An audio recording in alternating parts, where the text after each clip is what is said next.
కానీ అతి త్వరలో మనిషికి 2 నిమిషాల చొప్పున ముఖ్యమైన విషయాలు నాకు చెప్పేసేసి మీరు భోజనం చేద్దరు. కానీ ముందుగా మన శ్రీనివాస్ గారు నాకు 4 విషయాలు, ముఖ్యమైన 4 విషయాలు చెప్పండి.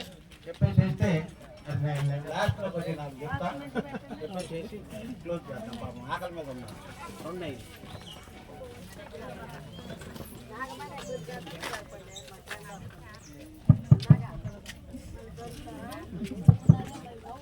జైపీ ఈరోజు 134వ జయంతి సందర్భంగా డాక్టర్ బిఆర్ అంబేద్కర్ గారి యొక్క ఆశయాలు నెరవేర్చడానికి కంకణబద్దులై ఇక్కడికి వచ్చినటువంటి టేకులపల్లి యూత్, మహిళలు, విద్యార్థులు అందరికీ కూడా మరొకసారి జై భీమ్ తెలియజేస్తూ, ఇంత ఆలస్యమైనా కూడా మీ యొక్క సంకల్పానికి మేము శిరస్సు వంచి నమస్కరిస్తున్నా. అన్యదా భావించద్దు. మన నాయకుడు వెలివేసినటువంటి నాయకుడు ఒకప్పుడు. ఆ నాయకుడిని ఇవాళ ప్రపంచవ్యాప్తంగా విశ్వమానవుడిగా కీర్తించబడడానికి కారణం ఏంటంటే ఓర్పు, ఓపిక, సహనం. ఈ 3 ఆయనకు ఉండబట్టే ఆనాడు అతను అవమానపడ్డా కూడా ఇవాళ ప్రపంచ దేశాల్లో ఉండేటటువంటి 190 దేశాలు కూడా ఆయనకి ఈ రోజు మనం 8లా ఏ రకంగా అయితే కార్యక్రమాలు నిర్వహిస్తున్నామో అదే రకమైనటువంటి కార్యక్రమాలు 190 దేశాల్లో జరుగుతా ఉంది. ఇది మనందరికీ గర్వకారణం. కాబట్టి ఆలస్యం అయింది కదా అని చెప్పేసి మన సంకల్పానికి ఎక్కడ తూట్లు పడవద్దు. అద్భుతం, అమోఘం ఈ యొక్క కార్యక్రమం. ప్రతిరోజు నిత్యం మనం క్రైస్తవులు అయితే క్రైస్తవంగా, హిందువు అయితే హిందువుగా, ముస్లిం అయితే ముస్లింగా, ఇంకా జైనులు, బౌద్ధులు, ఇటువంటి వాళ్ళందరూ ఎవరున్నా సరే నిత్యం వాళ్ళ దేవుళ్ళతో పాటు మనం కూడా ప్రతిరోజు దేవుడి పటాల ముందుకు వెళ్ళినప్పుడు ఒక 5 నిమిషాలు మన నాయకుడు, మన దేవుడు, విశ్వ మానవుడైనటువంటి డాక్టర్ బిఆర్ అంబేద్కర్ గారికి కూడా స్మరించుకోవాల్సిన అవసరం ఉంది. వారి యొక్క ఆశయాలను మీరు పుణికిపుచ్చుకోవాలని చెప్పి పిలుపునిస్తూ ఇక్కడ ఈ కార్యక్రమానికి విచ్చేసినటువంటి యువతకి, మహిళలకి, విద్యార్థులకి అందరికీ కూడా ధన్యవాదాలు తెలియజేస్తా ఉన్నా. జై భీమ్, జై భీమ్, జై భీమ్.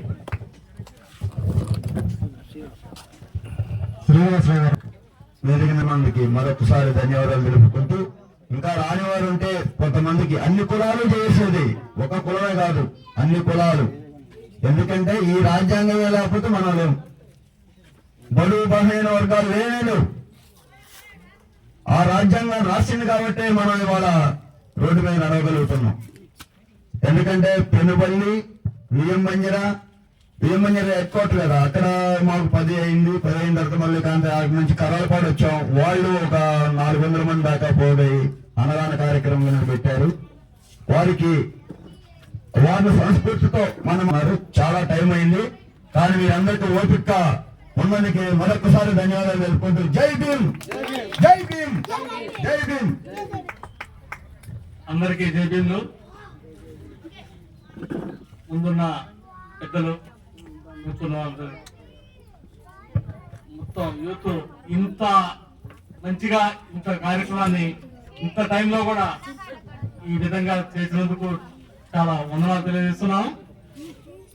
ఈ విషయానికి మన అంబేద్కర్ అంటే తెలుసుకోవాల్సింది ఇప్పుడు చెప్పారు.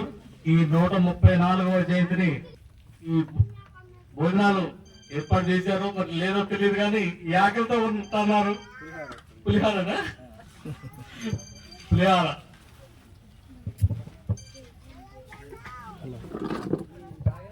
ఈ కార్యక్రమాన్ని చాలా సంతోషంగా జరుపుకున్నందుకు చాలా సంతోషంగా ఉంది.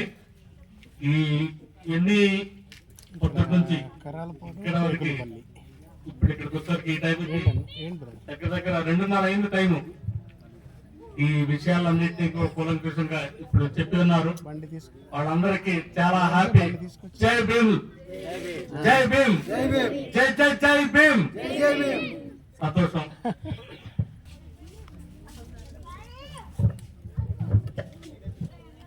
మన మండల చరిత్రలోనే టేకిలపల్లికి ఒక గొప్పతనం ఉంది. ఎందుకంటే నేను ఈ మధ్య అక్కడి నుంచి ఒక వీడియో నాకు వచ్చింది. అంబేద్కర్ సాక్షిగా వివాహం కూడా చేశారు. అది మన మండలంలో ఎవరు ఇంతమంది చేయలేదు. మీ కాడికి ఎక్కువ మంది ఉన్న జనం ఉన్నా కానీ అలాంటి ఆశయంతో ఇక్కడ అంబేద్కర్ గారి సమక్షంలో అంబేద్కర్ వివాహం, ఆదర్శ వివాహం నిర్వహించారు. మీ అందరికి ఆ రోజు నేను రావాల్సి వీడియో తీసుకుందాం అనుకోకుండా సారు వీడియో పంపిస్తే దాన్ని పెట్టాను. మాది యూట్యూబ్ ఛానల్ ఉంది కాబట్టి చెబుతున్నా. కానీ ఇంత ఓపికగా ఈ ఎండాకాలంలో కూడా 2:30 టైంలో కూడా మీ అందరూ ఓపిక ఉన్నందుకు మీ అందరికీ ధన్యవాదాలు. మనం అందరం కూడా అంబేద్కర్ గారి రచించిన రాజ్యాంగం వల్ల అనుభవిస్తూ వారి ఇచ్చిన ఒక సూచనలతో ఈ దేశం నడుస్తుంది. ఆ సూచనలకి ఫలాలను మనం అనుభవిస్తున్నాం. వారికి మన జీవితాంతం రుణపడి ఉంటాం. అందుకని మనందరం కూడా అంబేద్కర్ అంటే ఒక దైవం లాగా అందరం భావించాలి. అలాంటి వ్యక్తిని మనం ఈరోజు మనందరం కూడా మన పిల్లలకి కానీ ఇక్కడ ఉన్న యువకులు ఈ కార్యక్రమం చేపట్టినందుకు వారికి కూడా ధన్యవాదాలు తెలియజేసుకుంటూ, ఇంత సమయం అయినప్పటికీ కూడా ఓపికగా ఉన్నందుకు మీ అందరికీ కూడా ధన్యవాదాలు. ఇక్కడే ఆదర్శ వివాహం నిర్వహించారని ఎంతో చైతన్యవంతమైంది. దాని ఆదర్శ వర్ధంతిని కూడా ఘనంగా నిర్వహించుకోవటం, భావితరాలకి వారి గురించి తెలియజేసుకోవటం మా అందరి అవసరం. కాబట్టి ఈ అవకాశం మీ అందరికీ ధన్యవాదాలు తెలియజేస్తాను.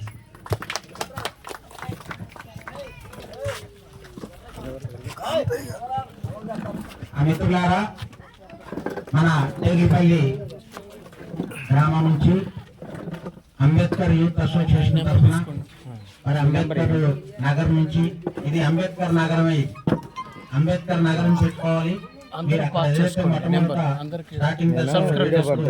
ఆర్చి కూడా అక్కడ అంబేద్కర్ నగరాన్ని ఆర్చి ఏర్పాటు చేసుకోవడానికి ప్రయత్నం చేయండి. మరి ఎందుకంటే ఉన్నదంత వరకు ఉన్నటువంటి వాళ్ళు కూడా, కాబట్టి అంబేద్కర్ నగర్ గా మీరు ఆర్చి పెట్టుకుంటే బాగుంటుందని నా ఆలోచన విధానం. సరే మిత్రులారా, మంచిది. మనకి మూడు విషయాలతోనే బంద్ చేస్తాం. ఎందుకంటే పాపం చాలా సేపు మహాత్మా పూలే గారు ఆయనకు చదువు నేర్పించి ఎస్సీ కాలనీలకి, ఎస్టీ కాలనీలకి, బీసీ కాలనీలకు పంపించి వెనకబడి ఉన్నటువంటి మహిళలకు విద్య నేర్పించారు ఆ రోజుల్లో. అట్లా విద్య నేర్పడానికి వస్తే ఈ ఎస్సీ కాలనీలకి పని పాటలేదు. ఆ బీసీ సామాజిక వర్గీయురాలు, బీసీ సామాజికం అయినంత మాత్రంలో వాళ్ళని కించపరచాలని ఏమైనా ఉందా? ఎందుకు కించపరచాలి? ప్యాన్ నీళ్లు చల్లటం, బురద చల్లటం, నువ్వు ఎస్సీ కాలనీలకు పోతున్నావు, నువ్వు ఎస్టీ కాలనీలకు పోతున్నావు, యాదవ్ లంజాలకు పోతున్నావు, ఆలయాలకు పోతున్నావు, మీరు అంటున్నాను వాళ్ళు మీరు అని రావడానికి వీలేదని ఆమె మీద పెండ చల్లటం, బురద చల్లటం, చికా చేసి చదువుకోకుండా చదువుని నిరాకరించడం కోసం, ఆఫ్ చేయడం కోసం ఆమె కాలనీలకు రానియకుండా అడ్డు తగిలినారు ఆ రోజుల్లో. అయినా కూడా మహాత్మా జ్యోతిబా పూలే గారు ఏమన్నారంటే, అవమానపరిచినా పర్వాలేదు, వాళ్ళు వెనకబడిన వాళ్ళు ముందుకు తీసుకురావాలా అని చెప్పని ఆ నినాదాన్ని ఖచ్చితంగా పట్టుకొని మహాత్మా జ్యోతిబా పూలే గారి యొక్క విలువల్ని కాపాడుకోవడం కోసం మొట్టమొదటి మహిళా ఉద్యోగస్తురాలు సావిత్రిబాయి గారే. అసలు మొట్టమొదట మహిళా టీచర్ ఎవరు అంటే సావిత్రిబాయి గారు. సావిత్రిబాయి పూలే గారు ఆమె గారు ఆ విద్యను నేర్పుకుంటూ అదే విధంగా 1847లో మహిళా హాస్టల్స్ కూడా ఏర్పాటు చేయడం జరిగింది. మహిళా హాస్టల్స్ ఏర్పాటు చేపించి మహిళలకి ఒక హాస్టల్ ఏర్పాటు చేసి వాళ్ళకి విద్య నేర్పించడం ఆ కార్యక్రమం చేపట్టారు. ఆ చేపట్టిన తర్వాతనే మహిళలు ఒక దారికి వచ్చారు. ఆ దారికి వచ్చిన తర్వాత బాబాసాహెబ్ అంబేద్కర్ గారి తండ్రి భీమరావు గారి యొక్క తండ్రి సత్యపాల్, ఈయన గారు ఏం చేశాడు, రామ్జీ సత్మాల్, ఈయన గారు ఏం చేశాడంటే, ఈయనగా మన మహాత్మా పూలే గారి యొక్క అడుగుదాడులు బాగున్నాయి, చెప్పే విధానం బాగుంది, వెనకబడి ఉన్నటువంటి వాళ్ళకి విద్య నేర్పించే కార్యక్రమంలో మంచిగా ఉందని ఈయన మన భీమరావు అంబేద్కర్ గారి తండ్రి ఆయాశయాలను సేకరించారు. ఈ అంబేద్కర్ గారు కూడా ఆయన్ని ఒక గురువుగా పూజించడం జరిగింది. ఎవరు? మహాత్మా జ్యోతిబా పూలే గారిని ఒక గురువుగా పూజించి ఆయన గారిని దగ్గరకు తీసుకొని ఆయన గారి దగ్గరికి వెళ్ళి తెలియని విషయాలన్నీ కూడా ఆ విషయాలు తెలుసుకొని మనకి విద్య నేర్పించే కార్యక్రమాన్ని ఎక్కడ వెనకంజ చేయకుండా మన ఎస్సీ, ఎస్టీ, బీసీ, ముస్లిం మైనార్టీస్ అంటే బడుగు బలహీన వర్గాలందరికీ కూడా విద్య నేర్పించే కార్యక్రమం చేపట్టడం జరిగింది. అక్కడి నుంచి బాబాసాహెబ్ అంబేద్కర్ గారు 1891 1891లో మహారాష్ట్రలోని రత్నగిరి జిల్లా అంబేవాడ అనే గ్రామంలో జన్మించాడు. ఈయన తల్లిదండ్రులకి రామ్జీ సక్పాల్కి తర్వాత భీమాబాయికి 14వ సంతానం. ఈయన అంబేద్కర్ గారు ఎన్నో సంతానం? 14వ సంతానం. 14వ సంతానం అయితే ఈయన అంబేద్కర్ గారు కడుపులో ఉన్నప్పుడు వాళ్ళ ఇంటికి ఒక సాధువు వచ్చాడు. సాధువు వచ్చి ఈ అమ్మాయి గర్భిణీ స్త్రీగా ఉంది కాబట్టి 14వ సంతానం మంచి పేరు ప్రఖ్యాతలు గాంచినటువంటి వ్యక్తిగా తయారవుతాడు, మీరు జాగ్రత్తగా గుర్తు పెట్టుకొని ఉండండి అని చెప్పని ఆయన ఒక సాధువు అది చెప్పి వెళ్ళిపోయాడు. ఏంటైనా సాధువు వాళ్ళ బంధువే, ఆయన సాధువు వేషంలో బయటికి వెళ్ళిపోయాడు. ఆయన చెప్పిన మాటలు విని వీళ్ళు ఖచ్చితంగా గుర్తు పెట్టుకున్నారు తల్లిదండ్రులు.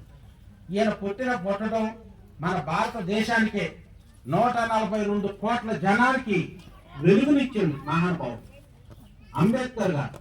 ఆయన పుట్టి వెలుగునిచ్చింది మనందరికీ. ఆయన పుట్టి ఉండకపోతే మనం ఏడుండేవాళ్ళం. అప్పటికి ఇంగ్లీష్ వాళ్ళ చేతుల్లో మనం తండ్రులు తింటున్నాం, కొట్లాటలు జరుగుతున్నాయి, మన మట్టి పెట్టి పారుతున్నారు. ఇప్పుడే మట్టి పెడుతున్నారు. ఎక్కడ చూసినా మహిళల పైన దాడులు, ఎన్నో రకరకాల సమస్యలు చేస్తున్నారు. కానీ అప్పుడు ఇంకా ఘోరంగా జరుగుతున్నాయి.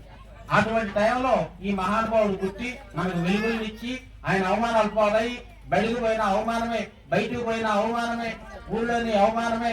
ఎంత చదువుకొని కూడా ఆయన ఉన్నటువంటి ఎస్సీ కాలనీలలో ఆయన 1912వ సంవత్సరంలో మెట్రికులేషన్ ఫస్ట్ క్లాస్ లో పాస్ అయ్యింది. ఒక దళిత బిడ్డ, నిమ్న జాతి బిడ్డ, అట్టడుగున వెనకబడినటువంటి కులంలో పుట్టినటువంటి వ్యక్తి మరి 1912లో మెట్రికులేషన్ ఫస్ట్ క్లాస్ లో పాస్ అయ్యాడు. ఆ ఊరంతా ఒక పండుగ చేసుకున్నారు. మన దళితుల్లో ఇట్లా ఉన్నారు కదా అని ఫస్ట్ క్లాస్ లో వచ్చిండని చెప్పని మంచి గౌరవంగా సాగుకున్నారు. మరి అటువంటి పరిస్థితులలో మన మహానుభావుడు మనం స్మరించుకోవాలా. ఇప్పుడు 134వ జయంతి కార్యక్రమాన్ని మనం జరుపుకుంటున్నాం. ఈ కార్యక్రమం సక్రమంగా దిగ్విజయం చేయాలి. చేసుకొని మనం ఎప్పుడు కూడా అంబేద్కర్ గారిని దేవుడు ఉండడం లేదో నాకు తెలియదు, కానీ అంబేద్కర్ గారు మాత్రం ఒక దేవుడు. దేవుడు ఉండడం లేదో మనకు కనపడడం. మనం దేవుడు దండం పెడుతున్నాం, నాయన దేవుడు నువ్వే నన్ను కాపాడాలని అంటాం. గాలి రూపంలో వస్తుంది, గాలి కనపడుతుందే? కనపడదు కదా. ప్రాణం పోతుంది, కనపడుతుందే? అవి ఉండగా లేవు మనకైతే తెలియదు. కానీ అంబేద్కర్ గారు ఆయన అడుగుజాడల్లో నడుస్తున్నాం, ఆయన ఆశయాలకు అనుగుణంగా నడుస్తున్నాం, ఆయన చూపించిన మార్గాన్ని మనం నడుస్తున్నాం. అందుకని ఇవాళ మన జీవితాలు ఎక్కడా కూడా సక్రమైన మార్గంలో నడుస్తున్నాం. ఇప్పుడు మన దగ్గర కూడా ఉద్యోగస్తులు బాబాసాహెబ్ అంబేద్కర్ గారు ఇచ్చినటువంటి రిజర్వేషన్ ప్రకారంగానే ఇవాళ ఉద్యోగాలు కూడా చేస్తున్నారు. మన ఇద్దరు సిఐఎస్ఎఫ్ కానిస్టేబుల్స్కి వెళ్ళారు, ఒక ఆయన టీచర్ చేస్తున్నారు. మరి ఇప్పుడు ఎంతమంది ఇక్కడ మన వాళ్ళు ఉద్యోగాలు చేస్తూనే ఉన్నారు. ఈ ఎట్లా వచ్చినాయి?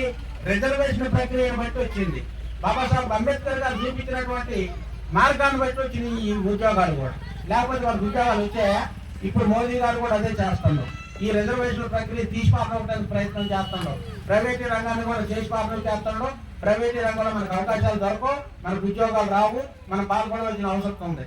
కాబట్టి ఇవన్నీ కూడా జరగకుండా ఉండాలి అంటే మనం అందరం కూడా బాబాసాహెబ్ అంబేద్కర్ గారి యొక్క ఆశయాలకు అనుగుణంగా మనం అందరం కలిసికట్టుగా పనిచేయాలి. మనం దానికి వ్యతిరేకించి పోరాటం చేసి మన యొక్క అంబేద్కర్ గారి యొక్క ఆశయాలు మనం కాపాడుకుంటూ మనం ఇప్పించింది అది ఏంటి మండల పట్టాలు మనమే ఇప్పించాం కదా. మరి ఈసారి జయంతి కార్యక్రమానికి తప్పనిసరిగా పురమాయించాం. రేపు వచ్చే ఏప్రిల్ 14వ తారీఖు 135వ జయంతి కార్యక్రమానికి అంబేద్కర్ విగ్రహం పురమాయించాం. ఓకేనా? జై భీమ్, జై భీమ్. మరి ఈ అవకాశం ఇచ్చిన మిత్రులందరికీ కూడా పేరు పేరున, నాకన్నా చిన్నపిల్లలకైతే నా యొక్క దీవెనలు, పెద్దోళ్ళు అయితే నమస్కారాలు. నా తోటి మిత్రులందరికీ కూడా, నాతో ఫాలో అయినటువంటి నా స్నేహితులకి, మరి ఇక్కడ ఎంతసేపు వేసి చూసిన మన మిత్రులందరికీ కూడా జై భీములు తెలియపరుచుకుంటున్నా. జై భీమ్, జై భీమ్, జై భీమ్. సాధిస్తాం, సాధిస్తాం అంబేద్కర్ ఆశయాలను సాధిస్తాం, సాధిస్తాం, సాధిస్తాం. రక్షించుకుందాం రాజ్యాంగాన్ని, రక్షించుకుందాం రాజ్యాంగాన్ని, రక్షించుకుందాం రాజ్యాంగాన్ని. జై భీమ్, జై భీమ్, జై భీమ్. జై భీమ్, జై భీమ్, జై భీమ్, జై భీమ్, జై భీమ్. జై భీమ్. సాధిస్తాం, సాధిస్తాం, అంబేద్కర్ ఆశయాలను సాధిస్తాం, సాధిస్తాం, సాధిస్తాం, అంబేద్కర్ ఆశయాలను సాధిస్తాం, సాధిస్తాం, సాధిస్తాం. అంబేద్కర్ ఆశయాలను సాధిస్తాం.